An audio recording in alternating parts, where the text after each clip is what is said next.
the standard and quality of the coaching at those underage levels has really gone through the roof. I know back in the day, a lot of it was kind of your dad. Yeah. I think a lot of people relate to that. Yeah. Yeah. That idea of like closing your eyes, kind of looking for the contact to come to you, like it's trying to coach that out of you, to try to just be like, oh, you're in control of it. If Will's running at me at 6'4", I'm probably not going to tackle the same way. We could try it here, we'll see. Yeah. Do a simulation. Yeah. Welcome to the Science Week podcast. I'm your host, Daniel Hussey, and delighted to bring you a two-part video series celebrating Science Week. There'll be events right up and down the country from the 12th to the 19th of November. Check out scienceweek.ie for more information.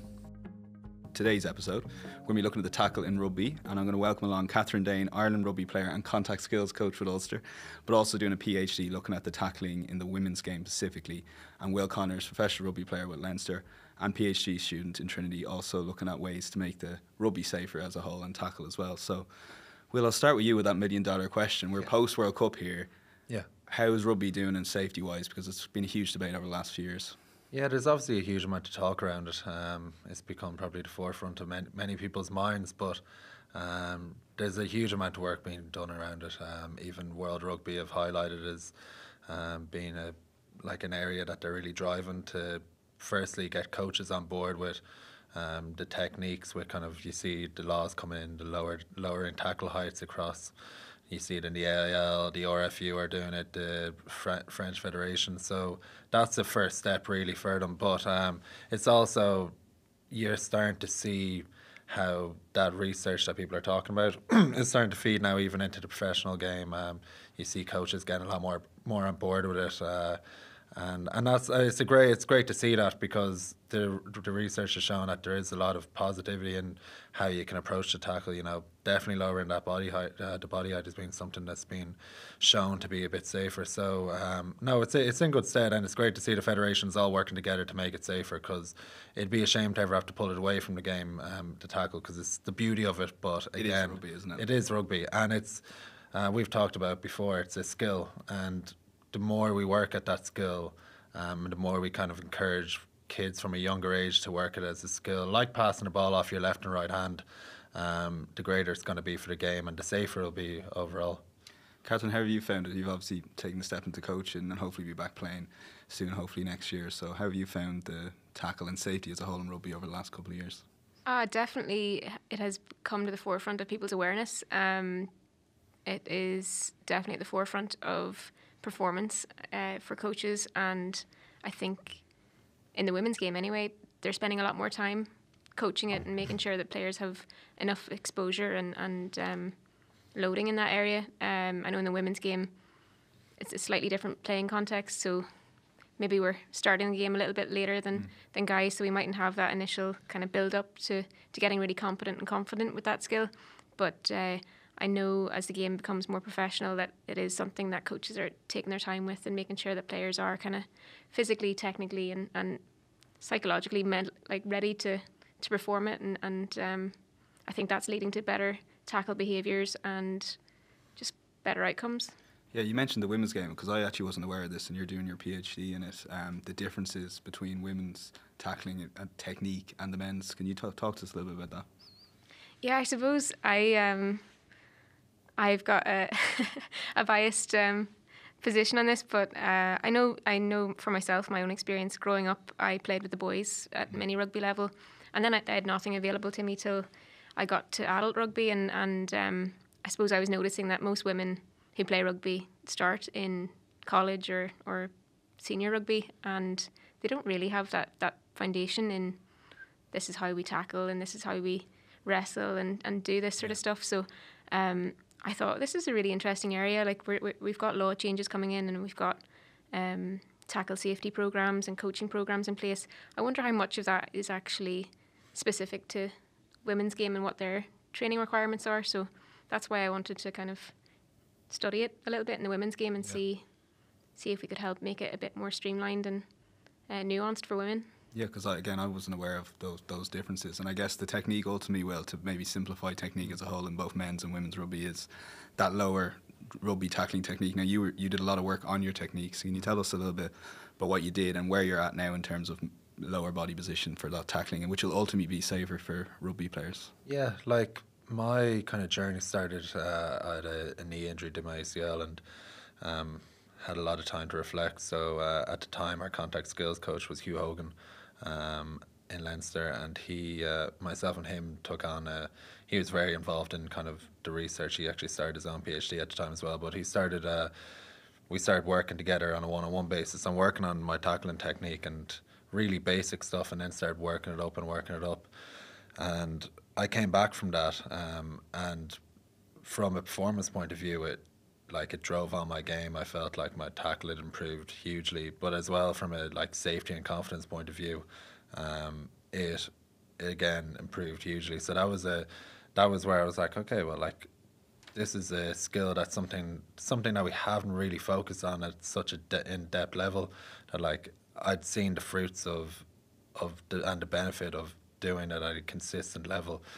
So that kind of encouraged me to again study it further, and that's again, I got onto my PhD supervisor Andrew Ventresk, and I kind of I brought the idea forward to him, and he said, yeah, like combining this with a computer science kind of method, because that's my background, computer science. Yeah. To bring both of them together would be a really cool way to go on with this, and that was 2 years ago, and here I am now. Yeah. On Don't know science, where I am. always. Yeah, exactly. So yeah, but yeah, no, it's been enjoyable. Yeah. And tell us about, so bring science into it a little bit, which is what you're doing. Talk to listeners a little bit about that. Yeah, so my background is being kind of computer science, data science, poetry. I've always had just a really keen interest in that, and rugby, I decided to take, it's a bit more of a novel approach of it. You see it across different sports, and definitely the NFL, football. You can even see kind of these AI kind of techniques in VAR, you know, when you see the kind of simulation of like player offside. That's kind of these computer vision methods that I've kind of started taking on. So essentially I'm first of all training a computer to identify objects on a rugby pitch. So how to identify a rugby ball, how to identify lines on the pitch, identify the player, a tackle, different things like that. It sounds really basic, but like these models have been trained on San Francisco road data. So so when it comes to a rugby pitch, someone on all fours they think is a dog. Okay. So essentially then there's another process that you go on from that, building pose estimation. I won't go into depth of that's it. good. But yeah, you essentially building a huge amount of data from these tackles, and then you can extract that and run that through kind of machine learning algorithms that you try to see patterns. So say if you looked across 300 bad tackles, like the human brain, sometimes we bias things. Sometimes it's just it's a computer just has that kind of, I don't know, unbiased approach. So we get to see probably the patterns that I'll probably end up picking up will be probably just supporting a lot of the work that's kind of ongoing. But again, there could be things there that we've missed, and they'd be looking at things like head on the wrong side, you're dipping in the body height, different things like that. So in short, Yeah, no, it's just essentially trying to have a different approach of looking at the tackle, and so far it's been really exciting, and I've enjoyed it. But Yeah. we'll see where we get to. Just a quick one then from you. Has anything surprised you since you started your PhD in terms of what the computer is sort of feeding back to? I've been surprised how well a computer, when you train it properly, can identify these objects. And again, it's running these kind of skeletal features over players to like generate data points on it, and how well it's working at that. I kind of thought there'd be a lot of, I'd have to really dig deep into it to get them working, but so far it's been quite good. And I think that's why this approach, 4 years ago, this wouldn't have been really possible. The models weren't up to where they are now. But like ever since things like in the AI world, you hear these ChatGPT, all these different kind of AI models have started really become the forefront of people's minds. So there's a lot of interest, a lot of like technology being built around it, and that's rapidly expanded the kind of world of computer vision. So where that's gone in the last year or two has been, even since I've started, like, has been mad. So no, it's been good. Yeah, Catherine, I guess like if we can use the science as Will's talked about to ultimately make rugby safer, even get a better technique, I think it would even increase the enjoyment of rugby if people are learning the safe technique, and as you referenced at the start, Will, that'll ultimately make you a better player as well. Yeah, absolutely. I think if the professional game is anything to go by, and the World Cup at the moment that we're watching, data drives everything, and coaches want to see the hard facts of this tackle technique's going to make us win a World Cup final.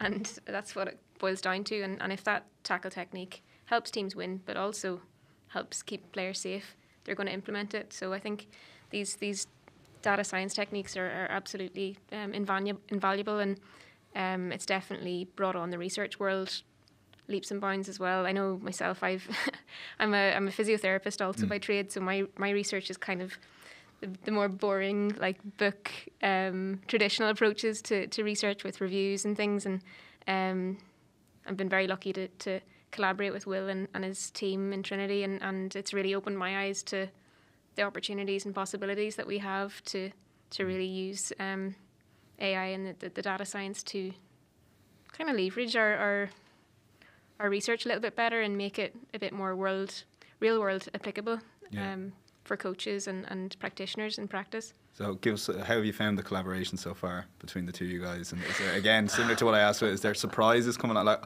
this all sounds very promising to me, to be honest, in terms of increasing safety and the tackle technique. I have to say, I really didn't have any sort of knowledge or background in data science before I met Will and his team. So whenever I go into Will's office, I'm mind blown, and I get kind of giddy going into the room. I think, oh my gosh, like, these people are just speaking a totally different language to me, and they're typing a million things into their computers and getting this beautiful data spreadsheet out of it, and graphs and all sorts of things. I think, wow, this is cutting edge, compared to me sitting there for hours and hours trying to make sense of something on my little Excel spreadsheet, We have to, Ellen Rush, who's been working with us both, she's been incredibly supportive, and she works on a lot of stuff with the team, and just what she didn't know really anything about rugby, and now she's really gone into it. She's seen the data points and she's excited by it as well, but the help she's given both of us has been huge. She's just, when she's working with code and stuff like that, she's incredible. So a special mention to her in all of this. Yeah. And Catherine, you mentioned coaches, they obviously would take it up well if it eventually increases performance. How have you found the feedback to coaches so far, even in terms of small little things like bringing different tackle techniques or lower safer techniques to those coaches? Yeah, I think the fact that they're even being engaged in the research process. I think research in the past has been criticised for being a bit siloed, and you have your kind of nerdy researchers in a room sitting at the computer, when actually when we engage the players and coaches about, well, what do you think is important for the game, they really get behind it. And whenever you are kind of running trials or law changes or behavioural change interventions, they really do get behind it, because they've had something to do with the actual methodology in the first place. So part of a basis. It used to be an us or them, and now it sort of seems a lot more interlinked. Coaches are incredible, and I really didn't appreciate the work and knowledge that goes into the behind the scenes of a coach until I started doing it this year. So they are a really, really useful resource that we haven't really tapped into enough yet. Yeah, definitely. How have you found it, Will? Even just day to day with Leinster, have you found?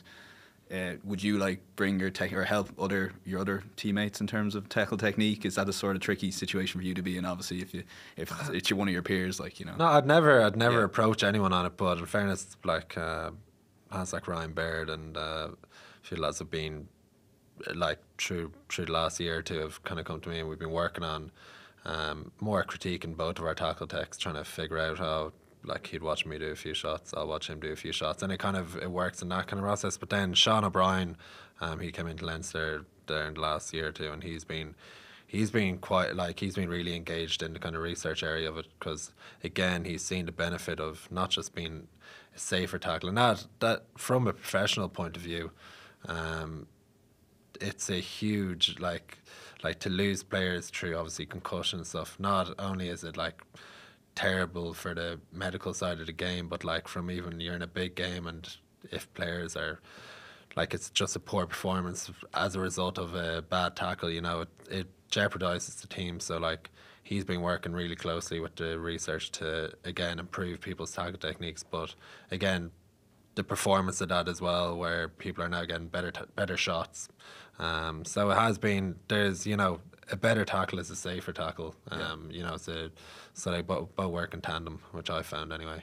So watching the World Cup that's just gone there, it's been a mix, I'd say, in terms of like the bigger nations seem to be a lot better. I bring back the Ireland-South Africa game. I don't think there was a dirty tackle in there at all, and I thought the technique from both sides was absolutely incredible, and I think it was a big moment for rugby to show this can be played as long as it's trained right. How did you find watching the World Cup, Catherine, in terms of, so you're obviously watching for the enjoyment of rugby, but also in the back of your mind what you're doing with work, but also maybe not the future rugby is the wrong way of wording it, but rugby could look differently in a few years, you know?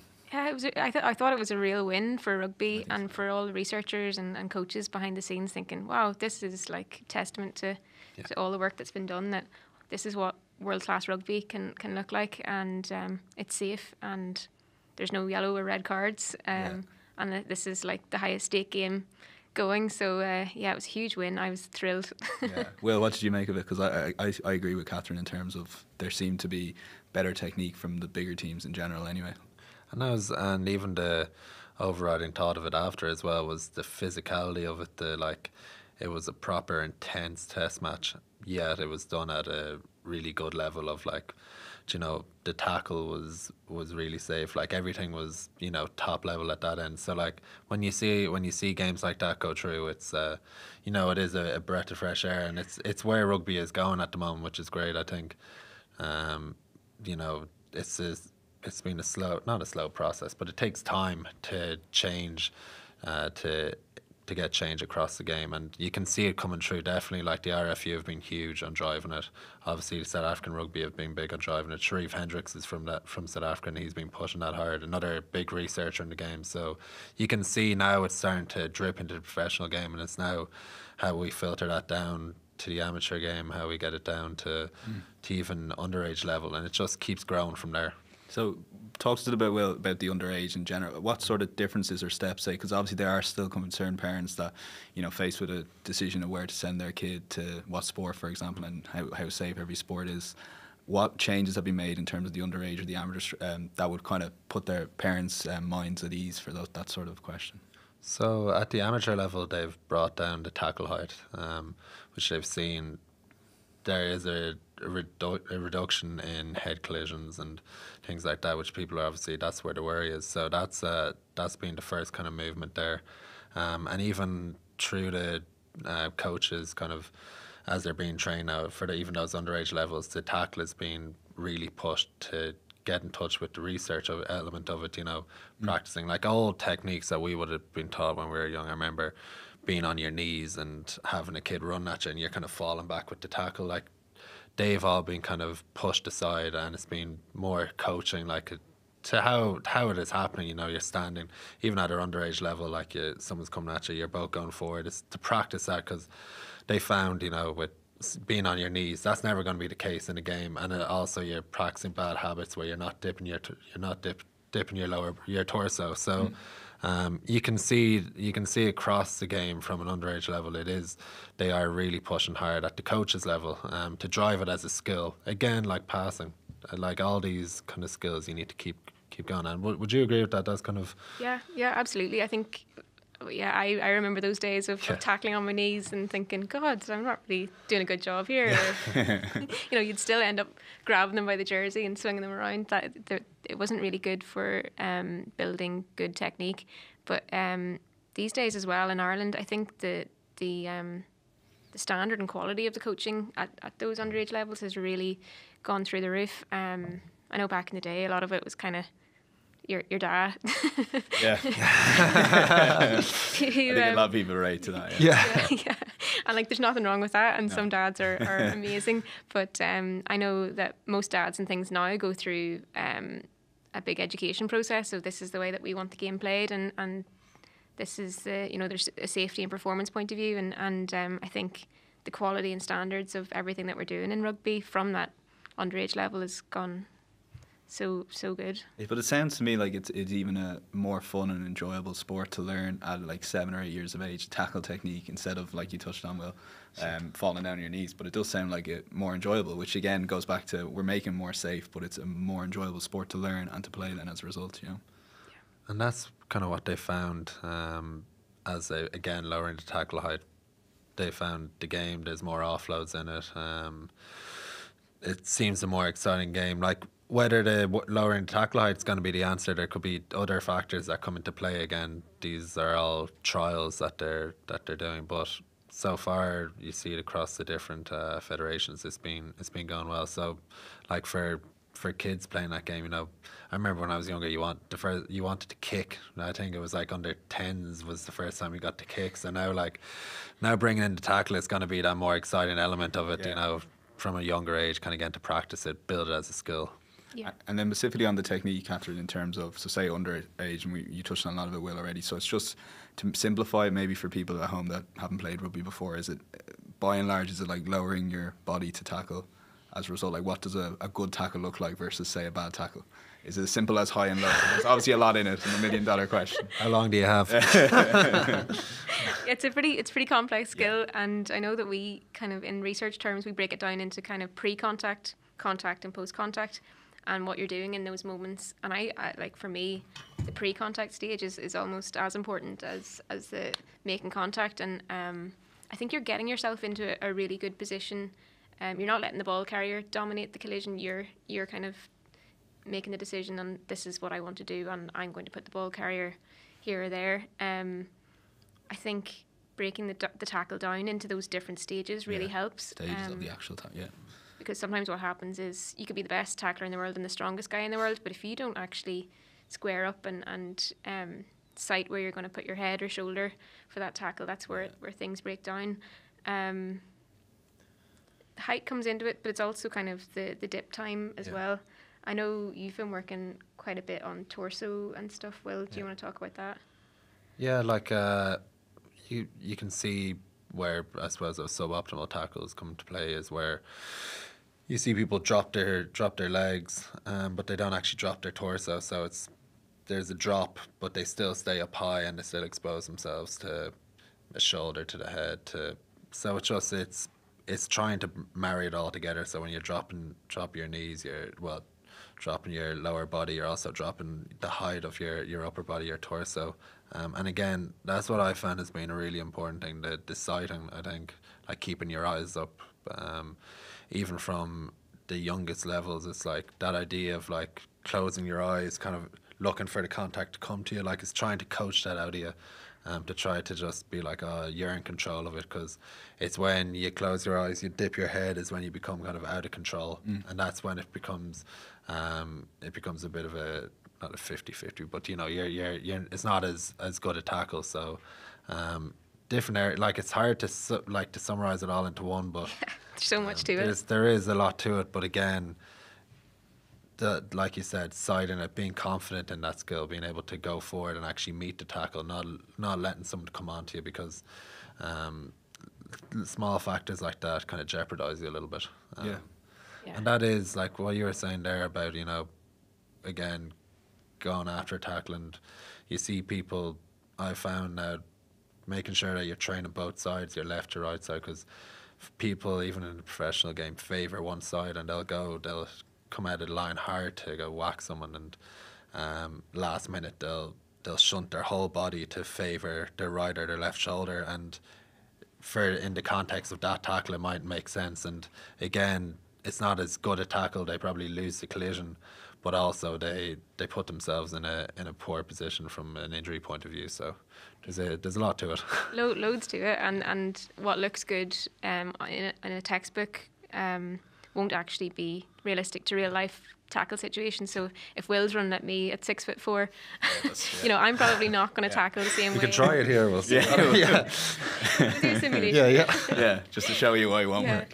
But I think it's actually giving the players confidence to do the tackle on their terms, and regardless of the situation, that they have the kind of the exposure and the confidence to know, yeah, I can do this. I can put this person in the touch, or I know that this is a kind of close quarters tackle, so it's going to be slightly different, or and it's just making them feel empowered to do that safely and effectively. And listen, final word, is there anything we haven't mentioned about rugby, the tackle, bringing science into it that you'd like to mention before we go? Or to summarise, I think there's a lot being done in the game because it's a beautiful game that you Brilliant can, game. yeah, and the tackle, it's obviously there's a bit of negative sentiment around it at the moment, but there's a huge amount being done around it, and there's been a lot being done about it for the last number of years. So now we're starting to see the fruits of it come into the game, and that's the thing. It's only going to get better and better. We've had this in the game before. Looking at, I think the scrum a few years ago had kind of a bit like there was injuries around that, and World Rugby brought in laws to improve it, and now no one would see any like the scrum as a kind of injury risk. They see it just as a performance thing, and that's where the tackle is going. It's going to be,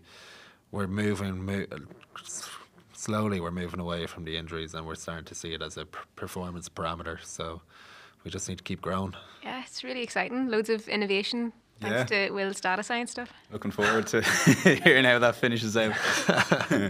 But Will Connors and Catherine Dane, thanks a mil for coming into us. That's it for the Science Week podcast. Do check out scienceweek.ie for a full rundown of all the events across the country this week. Take care.